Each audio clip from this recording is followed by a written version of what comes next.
I'll let you know. Hey, we're live and Stacy's ready. How are you, Stacy? I'm so ready. I am just here for the show. I'm excited. Here for the show. Nice. Here for- Everybody, it's that time again, Thursday morning, 10 a.m., and we are Real Estate Now.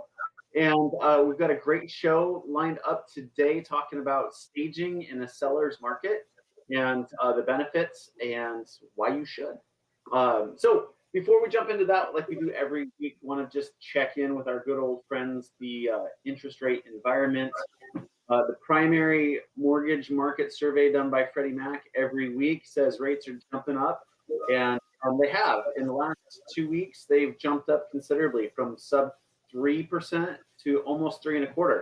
So here we are at 3.17 with a 0.7 fee on it, and we're just still talking about stimulus. We're talking about economic recovery now that everybody's getting vaccinated and the vaccines are making their way into the mass population. So here we go. Recovery. What are we thinking, Stacy? Recovery's going to keep the rates higher? We're bound to turn back down. I am sticking to my story that we're going to see them turn back down. I don't know. Fair enough. Well, I mean, if this last week has been any indication, I should have done my vocal warm-ups this morning. I didn't. But if that's any indication, we're seeing some betterment in the last 2 days. And so now we're putting together maybe the third day of betterment going through. And look at that. Katrina's jumping the gun for us. Thank you. Yes. Katrina, we're going to talk about that right now. Yeah. So over the rates. Let's talk about staging. Yeah, so that's it for rates. It's still a great time. Let's talk about it's still staging. A great time.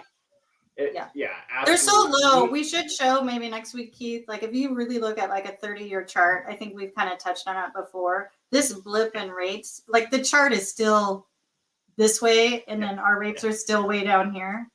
So that's still a great time. Bouncing on the trough. So yeah, right on. Well, we are going to bring our staging expert in, Kathryn, with First Impression Staging and Design. Welcome, Kathryn. How are you doing this morning? Thank you. I'm great. Thank you for having me on the show. I appreciate it. Absolutely. Yeah, absolutely. And we so appreciate your connection with Jay Coe with I'm Third Media. So he's a big supporter of us and us with him. He is of you, and I know. Oh, Jay is amazing. He just makes my work. I just appreciate Jay greatly.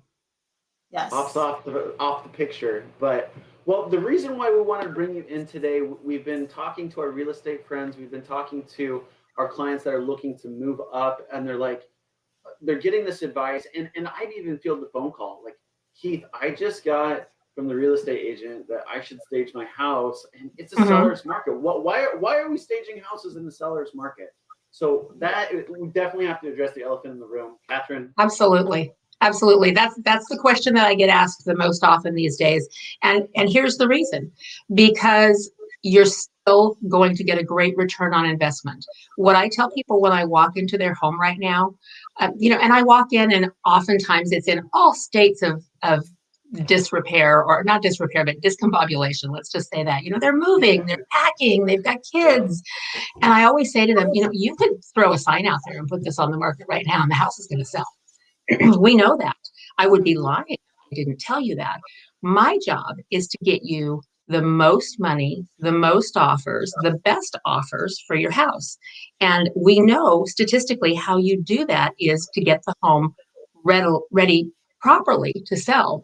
Especially now with COVID, we've got people that buy houses without ever stepping foot in them.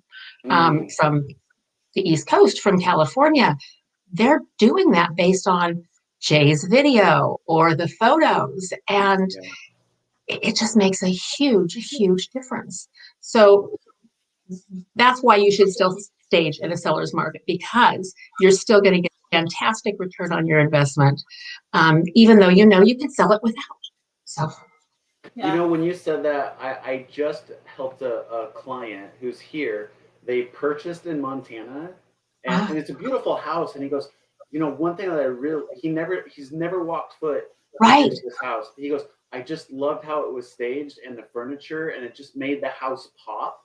Right. Wow, there it is, right there. Yes. Yeah, exactly.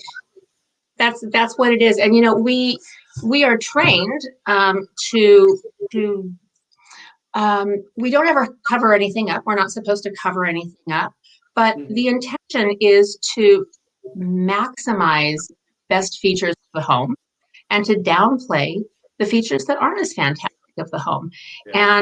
And great staging does that, and also helps the buyers form an emotional connection. I know that sounds trite. It sounds like, ooh, but it works, just like what you talked about. People walk in and they're like, oh, this feels like home to me.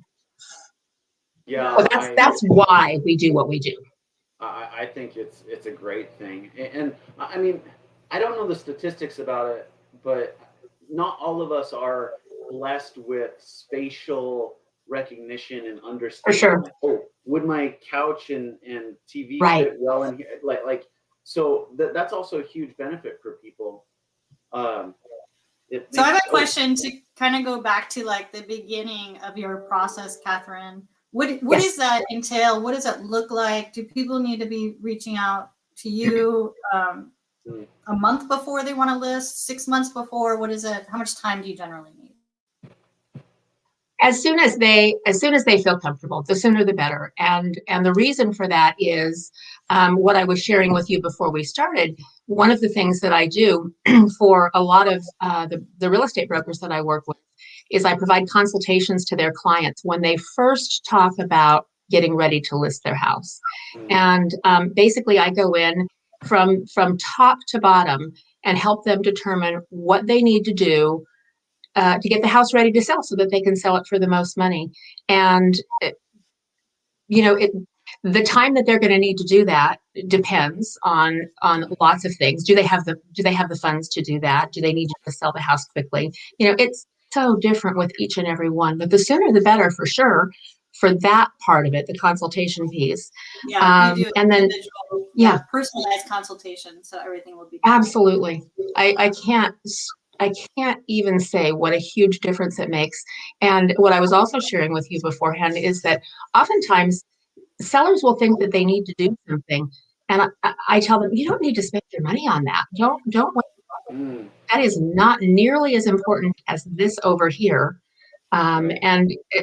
So, it all balances each other out. And then for the staging piece, I just love to have as much notice as possible because, of course, like everybody else, we're busy right now. And some people think we just drive around with a truck full of furniture and art and accessories and can pop it into their house, and we don't.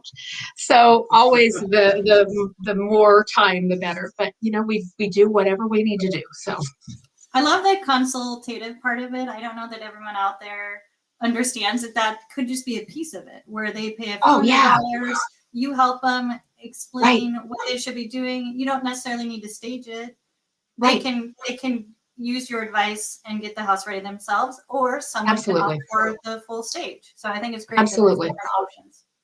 Most definitely. Money very well spent. And some of the listing agents that I work with that are the most successful provide that for every single client. It's part of their listing package, and it's how they differentiate themselves. I'm going to do this for you, and I'm going to take a lot of the stress off of you. Kathryn will leave you with a checklist, and you'll know exactly what you need to do. So it works really well. That's great. So is this like a clean slate thing? Like not everybody is able to like move out of their house, so you guys get an empty house. So is this that you can also do a half and half, maybe the owner's current situation, their couch will work, but their dining set's going to go. How does that work? We do occupied staging as well. So, in a perfect world, it would be a blank slate. That would be fabulous, but we don't live in a perfect world. We live in a messy world. So, there's options. There's the option, again, of the consultation where I say, move this here, buy these pillows, do this. There's also the option of what we call a partial stage, where we bring in art and accessories, things like that, to supplement what the seller already has. And we spend, a day or a half a day or something like that with them getting that all ready. So we have both. And I just actually hired an interior designer that's going to be her main role in the company to do those owner-occupied stagings. Wow. So in the world of staging, I think there's also a perception amongst a lot of realtors that I've worked with that like staging's only a certain price point. If you're under this price point, or it's a first time home buyer, very typical basic 900 square foot house, that you shouldn't stage it. Great question. Is that still a I love thing? that question. You know, that's a great question. I was just on a Facebook thread with a staging group yesterday, someone talking about this. Beautiful homes are wonderfully fun to stage. You know, who doesn't want to be in this gorgeous home working and making it even more lovely? The houses that I have seen the most improvement on, and what staging has made the very most difference for, are sometimes these little houses that you go, oh my gosh. And once we're done, they are transformed. And I know that sounds, you know, like a woo, but it makes it makes a huge difference. And some of those have been just our biggest successes. So I truly believe that it is for any price point. Yeah. Yeah. I agree. We staged every single house that we've ever sold. So Yeah. super important. That's great. Yeah. I have a question that we kind of talked about before the show. How do you in your head stage for real life? I was explaining, I walked through some homes that I walk in, I'm like, I can't live here with 3 kids. Like I can't even envision teaching 3 kids at home schooling the way this house is set up, with everything so beautiful and all this stuff. Right. How do you kind of balance that? Because you want the home to look beautiful and perfect, and you don't want me walking in like, well, mess. Like, what's this really going to look like? Yeah, exactly. No, I have 2 responses to that. The first one, and I tell sellers this when I'm walking through the house with them for the first time, especially if they're going to be occupying the home. I tell them, we're selling a dream life to people. We're selling what their lives could look like if they lived here. And that's usually when we're in the bathroom and I tell them, there's no scales in a dream life. There's no toilet plungers, you know, put that stuff away. But the truth is, that's one of the things that really, you being one of the exceptions, that's one of the things that really grabs buyers sometimes is, oh my gosh, my life could look like this if I lived here. And what I turn around and say to the seller at that point is, you know what, we know it's not going to. Life is real and it's messy, but it's what they aspire to. So there's that part of it. And then the other part of it is that I in my company, try really hard to stage for the target buyer. So if it's a 5-bedroom house with a lovely big backyard, you know, we're going to have a playroom and a kid's bedroom and that sort of thing, because it's very likely that's going to be the target buyer. So the important thing is hiring someone with the knowledge to stage to the target market, as opposed to, and you know, it could be John and Joe Smith that end up moving in there and they have no kids, but the most likely buyer for this home is probably going to be a family, and we need to stage to that. It makes perfect sense. Absolutely. When you're staging and going back to the consultation, a lot of folks just think staging is some furniture and some artwork on the wall. You know, what else in your design eye are you bringing to the table? Are we talking about specific items, or are we talking about planning and the reason behind it? A lot of people, we were speaking earlier, a lot of people want to go in there and do a bunch of demo work and redo the kitchen and do that, where maybe that's not necessary, or that they can just repaint the cabinets and be good. You know, are you helping out in the staging discussion there as well? Absolutely. In 2 ways. The one is in the consultation that we discussed. And what I always say to them is, I'm going to give you my perfect scenario. This is what I know from, you know, almost 20 years of experience will be best in terms of your return on investment, the most offers, the highest offers. You're going to do what you can do. With budget constraints and that sort of thing. So we talk about all of those things. And I also tell them, my intention is not just to make your house pretty. My intention is to have an excellent return on investment for the money that you're spending, and a reason behind it. So no, you don't need to rip out those cabinets, but yeah, maybe we need to paint them. We paint a lot of cabinets lately. Um, uh, nobody wants old oak cabinets right now. They want, a Yeah. clean, crisp kitchen. Makes a big difference to just paint the cabinets and put some hardware on. You don't need to Right. spend $30,000 on new cabinets. So there's That lots is, of things that we can do that that's a great are segue into a cost thought I saving. just had, which is what is popular right now? What is the design people are looking Oh, for? Is it white cabinets? well, Is it blue cabinets? Is it, what is it? it changes so quickly. It depends on who you listen to, right? So, if you're going by, the design trends, right now the color is yellow and gray. I think was the color of the year, which that's not what buyers are looking for right now. What's selling are more earth tones.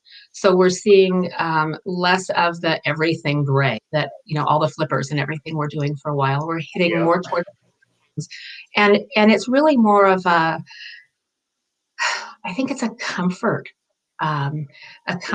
People are looking for earthy and comfortable, and they're also spending a lot more time in their houses right now.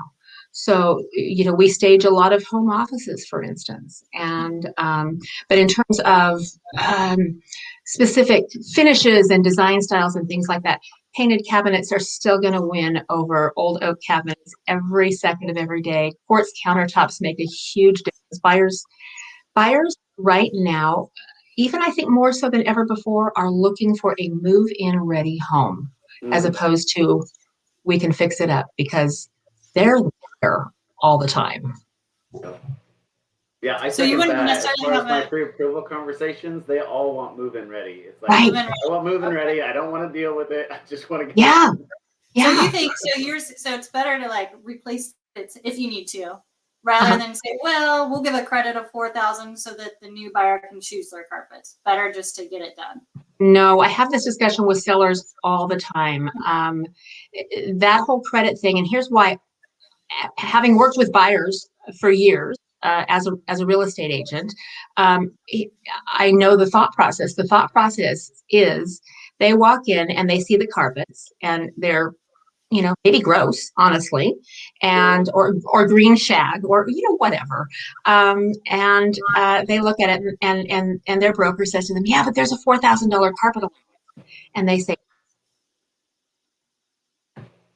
it's going to cost $10,000. Experience of buyers is that we can always get things done with my contacts and the people that I use to get the remodeling and rehabs done for much less than a buyer thinks it's going to cost. Right. Aside from the fact that they don't want to deal with it. They want to be able to move their friends and move their family in, start working from home tomorrow in the office and not have to think about it. Yep. I think that's a very real thing right now, and it doesn't look to be slowing down. No, Uh, not at yeah. all. So tell me, I like to get your inside information because stagers are kind of a leading indicator for me, right? Oh, That what does the spring market look like? So Kathy, you get to tell us how busy you are. oh my And gosh. Um, is my hair on fire?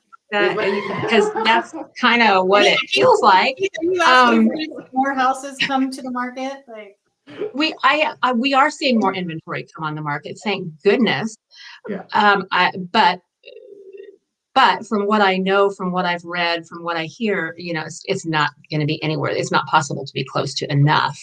But yes, more houses coming on the market, and I am about 4 times busier than I was this time last year and the year before. Wow, that's great. So it's significantly different. As you know, we're seeing a lot of sellers who want a bigger home. Now their kids are homeschooling. Mom and dad, if there's a mom and dad, are both working from home and they need offices. So we're seeing people move up. We're just seeing it's busy.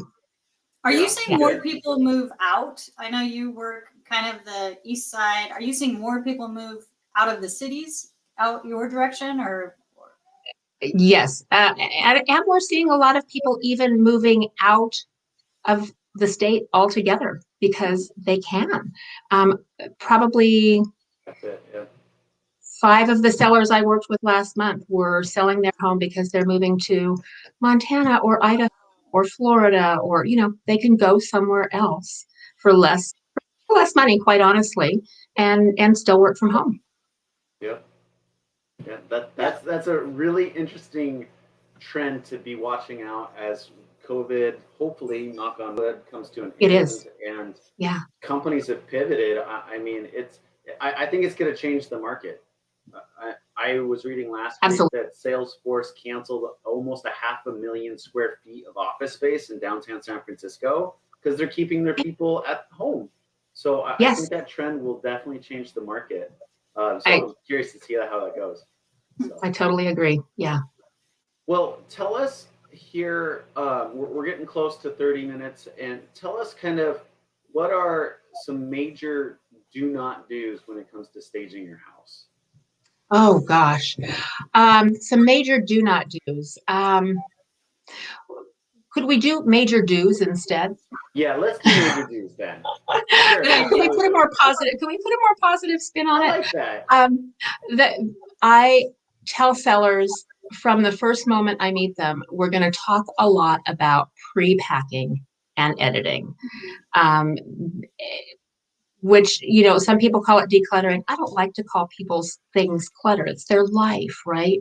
But pre-packing. So I can't stress enough that all of the things that you have around, your personal photos, your little tchotchkes, your dried florals, all of those sorts of things, they need to go. We need to pack those up. They don't show up well in photographs. Whether we're staging, whether we're not staging, it's just really important. Aside from that, what I tell people, and it's absolutely true, is that when you get that offer immediately, you're going to be so glad you did this because you're not going to be running around going, oh my gosh, how am I ever going to get this all packed? So let's do it. Let's do it now so the photos show up great. That's one thing. I love that. Yeah, and I've had people call and say, oh, Kathryn, I'm so glad that we did that because now I don't have to go crazy about this. The second thing that is just huge, if you can, hire a professional. Buyers are looking everywhere and they want to see that your house is squeaky clean. And that's just not how we live normally. How we sell a house is different than how we live in a house. So pre-pack, edit things, make the rooms as large and spacious and bright as possible. Take those curtains off, open everything up, and make it really, really clean. Those are the big things that people can do that will make a huge difference. That's great advice. It's great advice. The pre-packing, I love how that works because you're right. So many people come in and say, "Oh, you need to declutter," and I remember my very first house that I sold. I did. I took it personally. I'm like, my stuff's not clutter. What are you talking about? Right. Yeah. Exactly. I think that's just kind of rude, frankly. I have a question. Stagers, I mean, you talked about how you hired someone just for the design element.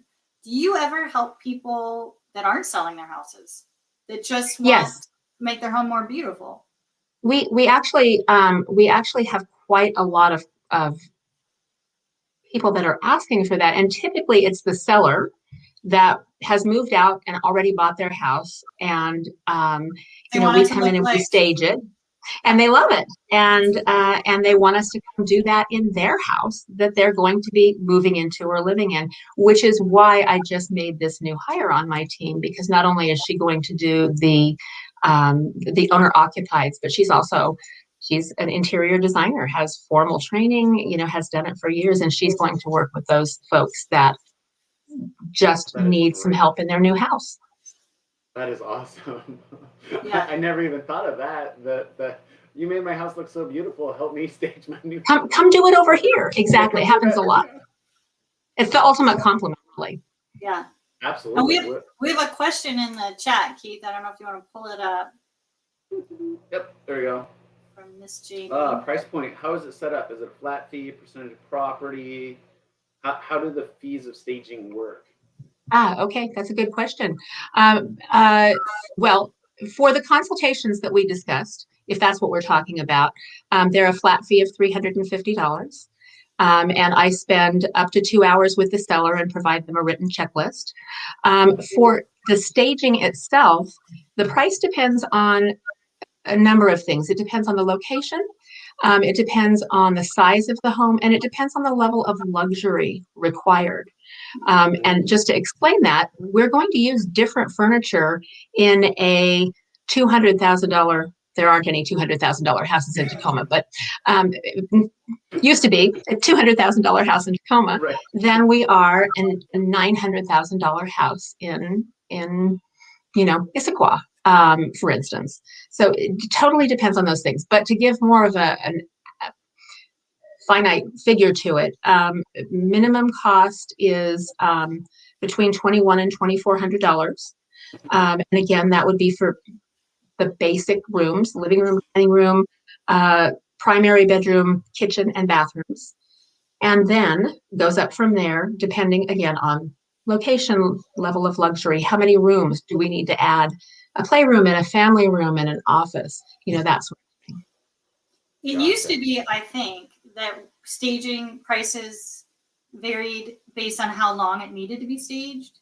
I know that's not our market. Things are selling in a week. It's not really our market anymore. Yeah, it used to be like, this is the price for 1 month. If you need 90 days, it's right. X price. And the prices that I just quoted are a 30-day price. And there are always options to renew 30 days at a time after that. I haven't had to do that for anyone in a really long time. But as you know, working with loans, sometimes things happen right before closing, and they've got to go back on the market. So yes, it's absolutely renewable. The additional cost monthly is about a third of the initial cost, because then it's just furniture rental. So that triggered a quick question for me. When do you take the staging out? So you're under contract. Do you wait until like funding day and then you guys are pulling? No, definitely. No. No, Yeah. I actually had for the first time someone call not very long ago and say, "Oh, they're closing early today." It's like, oh my God. We encourage sellers to wait until their contingencies have been satisfied. Which, today they might not have any contingencies, right? So, but in a more normal market, it's nice to have and accessories and everything in there, the staging for appraisal. And we, for sure through inspection. So usually not longer than 30 days though. Is this furniture that really you do house somewhere? Or are you going somewhere and renting it? No, I have a warehouse that houses about 5,000 square feet worth of furniture, art, and accessories. So, what if someone really wants something? Like, I want to buy this painting. That happens. It depends. It depends on if I can replace it or if it's something irreplaceable that I use all the time. Normally, I will, of course, say yes. But what I've experienced is that people feel like it's going to be this great bargain because, you've used it. And the truth is, I have to go back out and spend the time and the money to replace it. So it sometimes isn't as much of a bargain as people would like it to be. In other markets, we have people that are buying second homes that buy the whole house full of furniture, art, and accessories. Right. Ours isn't like that as much. That's a good question. I never even thought of that. So I used to work for a builder, so I walked through their staged homes all the time, and they, it was always, as employees, we're waiting for that house to sell because employees got to buy the furniture when they were done using it. I mean, they didn't use it just for one house, but if they were using it for a couple of years or whatever, it would definitely. You can buy it. Well, it happens. Kathryn, we're coming up on our 30 minutes. What's the best way to get a hold of you? Email works fantastically well, and that's just info@firstimpressionsnw.com. Okay. And my phone number, calling or texting, is also fantastic, and I'm 253-219-7013. And for Right. all of our Seattle and East Side folks, don't be dismayed by the 253. It's a number I've had for 25 years. So, yeah. People are funny with phone numbers. We'll have Keegan put that in the chat. I think it's Fantastic. in the chat, so we'll have her put your contact info in there so people can That see. sounds great. I so appreciate the Thank you, Yeah, guys. we We appreciate you appreciate you, coming on. Kathryn, and I know we rescheduled you, so appreciate your patience with us. Oh, and, no problem at all. My pleasure. Right on. Well, right. enjoy spring. It is here. Don't look outside. It is here. Spring is here. It is. Yet to make an appearance. It pops in and out. It pops in and out. Yeah. Right. Thank Well, you have a guys great very, day. very much. Our pleasure. Have a good one. Thank you, Kathryn. Well, there you have it. Stage it. So I know. we'll catch you guys next week. Stacy, you'll be flying solo because I'll be on a beach somewhere. So jealous, so mad, but I'm excited. We're gonna have the one and only Alec Hansen on. Absolutely. Well, we'll catch you next Thursday at 10 a.m. Have a great one.